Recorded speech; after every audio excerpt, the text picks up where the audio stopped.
ខ្ញុំបាទសូមធ្វើការអនុញ្ញាតគោរពនិងជម្រាបសួរពុកម៉ែបងប្អូននិងទស្សនិកជនជាទីគោរពថ្ងៃនេះជួបជាមួយនឹងខ្ញុំបាទ MC Play ខ្ញុំបាទសូមលើកយកនៅជោគជាតារាសីប្រចាំថ្ងៃច័ន្ទ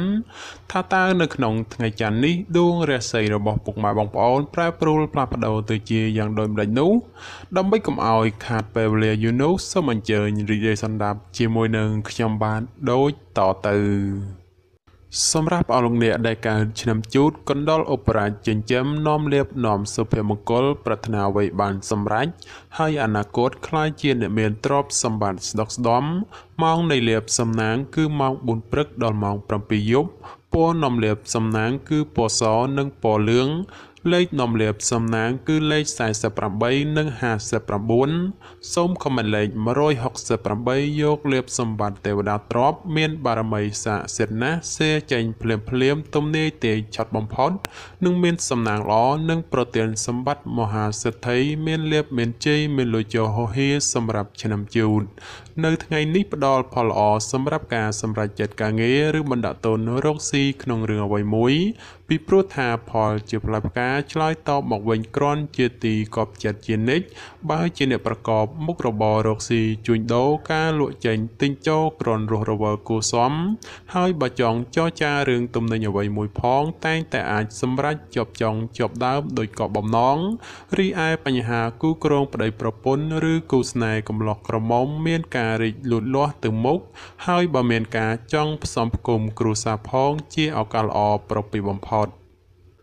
សម្រាប់អស់លោកអ្នកដែលកើតឆ្នាំឆ្លូវកូននាំលៀបនាំជ័យនាំសុភមង្គលប្រាថ្នាអ្វីបានសម្រេចហើយអនាគតក្លាយជាអ្នកមានទ្រព្យសម្បត្តិស្ដុកស្ដម្ភម៉ោងនាំលៀបសំណាងគឺម៉ោង5ព្រឹកដល់ម៉ោង6ល្ងាចពណ៌នាំលៀបសំណាងគឺពណ៌សនិងពណ៌ក្រហមលេខនាំលៀបសំណាងគឺលេខ11និងលេខ61សូមខមមិនលេខ168យកលៀបសម្បត្តិទេវតាទ្រព្យមានបារមីស័ក្តិសិទ្ធិណាស់សេចេញភ្លាមទំនាយទេឆាត់បំផុត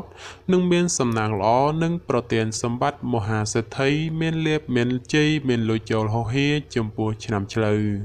នៅថ្ងៃនេះលោកអ្នកធ្វើអ្វីក៏ដោយតែងតែភ្លឺថ្លានិងជួបតែសេចក្តីសោមនស្សច្រើន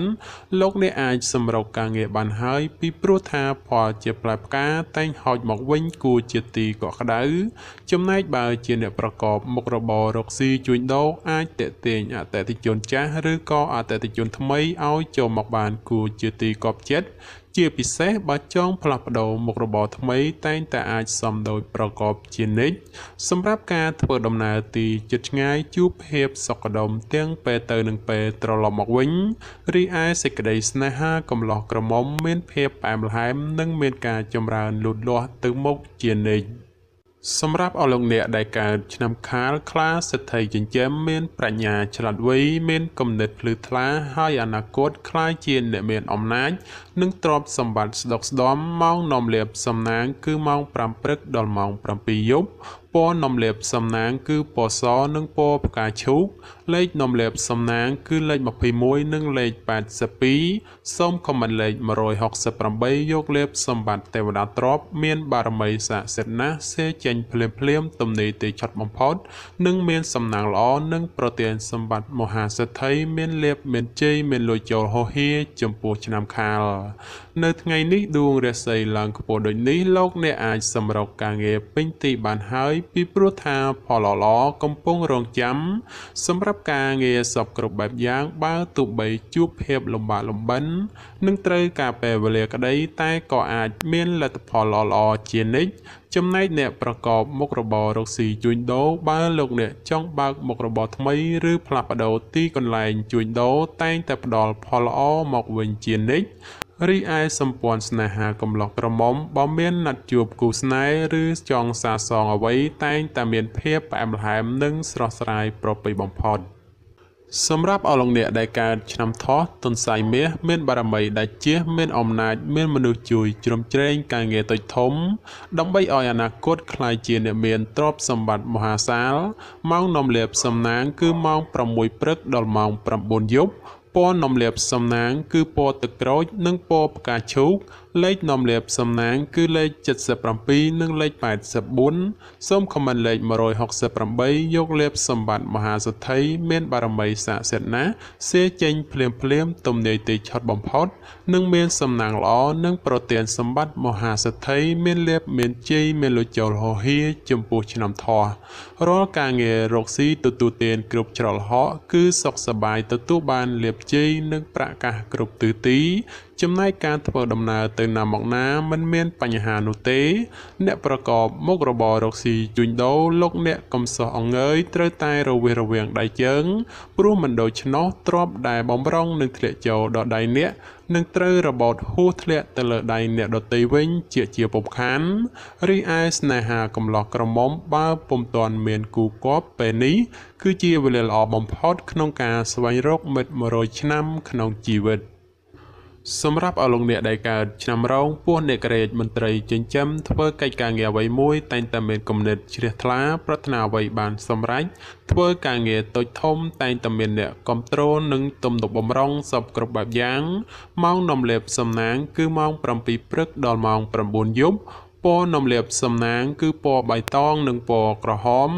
លេខនាំលាភសំណាងគឺលេខ77និង99សូមខមមិនលេខ999យកលាភសម្បត្តិអុកញ៉ាមានបារមីស័ក្តិសិទ្ធិណាស់សេចេញភ្លាមទំនាយទេឆត់បំផុតនិងមានសំណាងល្អនិងប្រទានសម្បត្តិមហាសេដ្ឋីមានលាភមានជ័យមានលុយចូលហោហៀចំពោះឆ្នាំរោងនៅថ្ងៃនេះលោកអ្នកអាចទទួលដំណឹងល្អឬមានអ្វីមួយចូលមកឲ្យសប្បាយចិត្តចំពោះអ្នកប្រកបមុខរបររកស៊ីជួញដូរលេបដែលធ្លាប់តែបោលហួសឬក៏ហោះរំលងពេលនេះអាចឆោងចាប់បានខ្លះវិញហើយសម្រាប់ការធ្វើដំណើរទីជិតឆ្ងាយជួបភាពសុខដុមទាំងពេលទៅនិងពេលត្រឡប់មកវិញរីឯសេចក្តីស្នេហាកំឡោះក្រមុំឬមេម៉ាយពោះម៉ាយក្តីបើលោកអ្នកចង់ផ្សំគុំគ្រួសារឬរៀបអាពាហ៍ពិពាហ៍តែងតែសម្រេចជោគជ័យដោយក៏បំណងសម្រាប់អលោកអ្នកដែលកើតឆ្នាំម្សាញ់ពោះទេវតាចិញ្ចឹមមានលាភមានជ័យមានមនុស្សជាច្រើននាំគ្នាស្រឡាញ់រាប់អានសាទរម៉ោងនាំលាភសំណាងគឺម៉ោង7ព្រឹកដល់ម៉ោង7យប់ពណ៌នាំលាភសំណាងគឺពណ៌បៃតងនិងពណ៌ក្រហមលេខនាំលាភសំណាងគឺលេខ69និងលេខ99សូមខមមិនលេខ168យកលាភសម្បត្តិអភិជនលុយរយលានមានបារមីស័ក្តិសិទ្ធិណាស់សេចេញភ្លាមទំនាយទីឆត់បំផុតនិងមានលាភមានសំណាងល្អនិងប្រទានសម្បត្តិមហាសេដ្ឋីមានលាភមានជ័យមានលុយចូលហោហៀសម្រាប់ឆ្នាំម្សាញ់រាល់ការងាររកស៊ីទទួលទានថ្ងៃនេះទទួលបានលាភផលយ៉ាងក្រាស់ក្រៃលែងសម្រាប់ការរកស៊ីជួញដូរវិញមានការលក់ចេញទិញចូលក្រនកបប្រសើរហើយជាពិសេសនោះបើមានការបើកមុខរបរថ្មីផងគឺពិតជាល្អប្រពៃបំផុតសម្រាប់ការធ្វើដំណើរទីជិតឆ្ងាយគឺជួបតែសេចក្តីសុខខ្សែមខ្សាន្តដោយសងមួយដងរីឯបញ្ហាគូស្នេហ៍កំឡោះក្រមុំមានការរីកលូតលាស់ទៅមុខនិងមានការចង់ផ្សំផ្គុំគ្រួសារផងជាឱកាសល្អប្រពៃបំផុតសម្រាប់អលោកអ្នកដែលកើតឆ្នាំមមីសេះមេតបនាំលាភនាំជ័យនាំសុភមង្គលប្រាថ្នាអ្វីបានសម្រេចហើយអនាគតខ្លាយជាអ្នកមានទ្រព្យសម្បត្តិស្ដុកស្ដម្ភម៉ោងនាំលាភសំណាងគឺម៉ោង4ព្រឹកដល់ម៉ោង7យប់ពណ៌នាំលាភសំណាងគឺពណ៌បៃតងនិងពណ៌ក្រហមលេខនាំលាភសំណាងគឺលេខ69និងលេខ99សូមខមមិនលេខ999យកលាភសម្បត្តិទេវតាទ្រព្យមានបារមីស័ក្តិសិទ្ធិណាស់សេចេញភ្លាមទំនាយទេឆត់បំផុតនិងមានសំណាងល្អនិងប្រទានសម្បត្តិមហាសេដ្ឋីមានលាភមានជ័យមានលុយចូលហោហៀចំពោះឆ្នាំមមីនៅថ្ងៃនេះបើទោះបីធ្វើអ្វីក៏ដោយតែងតែមានការជឿនលឿនទៅមុខម្លោះហើយរាល់កិច្ចការងារបើសម្រុកធ្វើតែងតែជោគជ័យត្រឡប់មកវិញសម្រាប់អ្នកប្រកបមុខរបររកស៊ីជួញដូរវិញឃើញថាទាំងការជួញទីជិតឆ្ងាយមានភាពលំនឹងល្អពោគឺមិនមានអ្វីប្រែប្រួលដូចជាទីគាត់សម្គាល់ទេគឺដោយសមមួយដងសម្រាប់ការធ្វើដំណើរទីជិតឆ្ងាយមានភាពប្រទាំងប្រទើសនិងបញ្ហារត់ចូលច្រើនក៏បីមានការប្រុងប្រយ័ត្នប្រយែងរីឯសេចក្តីស្នេហាប្រុសស្រីព្រោះតែពេលនេះមានរឿងរ៉ាវចូលមកកកផ្លូវចិត្តធ្វើឲ្យកើតមានការប្រទាំងប្រទើគ្នាច្រើន សម្រាប់អលងអ្នកដែលកើតឆ្នាំមមេពពែមាសមានបារមីដែលជាឈ្នះអមេសត្រូវប្រាថ្នាអ្វីបានសម្រេចនឹងអនាគតក្លាយជាមហាសិទ្ធិគេហបតីឬក៏គេហបតីជាន់ខ្ពស់សម្រាប់ម៉ោងនំលាបសំណាងគឺម៉ោង5ព្រឹកដល់ម៉ោង7យប់ពណ៌នំលាបសំណាងគឺពណ៌ខ្មៅនិងពណ៌ស្វាយលេខនំលាបសំណាងគឺលេខ19និងលេខ29សូមខមមិនលេខ555យកលេបសម្បត្តិអ្នកមានជាន់ខ្ពស់មានបារមីស័ក្តិសិទ្ធិណាស់សេចេញភ្លាមទំនេរទេឆត់បំផុតនិងមានសំណាងល្អនិងប្រទានសម្បត្តិមហាសេដ្ឋីមានលេបមានជ័យមានលុយចូលហោហៀចំពោះឆ្នាំមមេ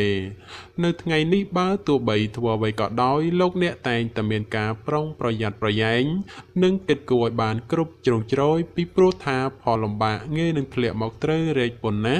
សម្រាប់អ្នកប្រកបមុខរបររកស៊ីជួញដូរការជួញទីជិតឆ្ងាយក្នុងថ្ងៃនេះមានភាពប្រទែងប្រទែងច្រើននិងជាពិសេសឲ្យប្រយ័ត្នមានការចំនួនវិវាទកើតឡើងសម្រាប់ការធ្វើដំណើរទីជិតឆ្ងាយពុំសូវមានសុវត្ថិភាពទេជាពិសេសប្រយ័ត្នប្រយែងក្រុមមនុស្សយាយីឈ្នានីសដោយប្រការណាមួយរីឯបញ្ហាសេចក្តីស្នេហាកំឡោះក្រមុំគប្បីយកភាពចាញ់ឈ្នះដាក់ក្នុងចិត្តច្រើនពេកបើពុំនោះទេនឹងកើតមានភាពរកាំរកោសឥតឈប់ឈរឡើយសម្រាប់អលងអ្នកដែលកើតឆ្នាំវោកស្វាមន្ត្រីចិញ្ចឹមនាំលៀបនាំជ័យនាំសុភមង្គលប្រាថ្នាអ្វីបានសម្រេចហើយអនាគតខ្លាចជាអ្នកមានទ្រព្យសម្បត្តិស្ដុកស្ដំម៉ោងនាំលៀបសំណាងគឺម៉ោង5ព្រឹកដល់ម៉ោង6ល្ងាចពណ៌នំលាបសំណាងគឺពណ៌ខ្មៅនិងពណ៌សលេខនំលាបសំណាងគឺលេខ01និងលេខ69សូមខមមិនលេខ999យកលេបសម្បត្តិមហាសំពៅលួងមានបារមីស័ក្តិសិទ្ធិណាស់សេចេញភ្លាមទំនេរទេឆត់បំផុតនិងមានសំណាងល្អនិងប្រទានសម្បត្តិមហាសិទ្ធិមានលេបមានជ័យមានលុយចូលហោហៀចំពោះឆ្នាំវោកនៅថ្ងៃនេះដំណើរជីវិតរបស់អស់លោកអ្នកភ្លឺថ្លាហើយធ្វើអ្វីក៏តែងតែមានភាពសុខដុមនិងពុំមានក្រុមមនុស្សតាមយាយីច្រើននោះដែរសម្រាប់លោកអ្នកដែលប្រកបមុខរបររកស៊ីជួញដូរក្នុងថ្ងៃនេះមានការរីកលូតលាស់គួរសមហើយបើចង់ពង្រីកមុខរបរថ្មីឬមានការបណ្ដាក់ទុនរកស៊ីក្នុងរឿងអ្វីមួយផងតែងតែផ្ដល់ផលល្អមកខ្លួនវិញយ៉ាងកប់ប្រសើររីឯសម្ព័ន្ធស្នេហាកំឡោះក្រមុំឬមេម៉ាយពោះម៉ាយក្តីជួបភាពរកាំរកោសនិងមិនសូវទុកចិត្តគ្នាប៉ុន្មានទេគឺមានភាពប្រច័ណ្ឌកំពុងចូលលុកលុយច្រើន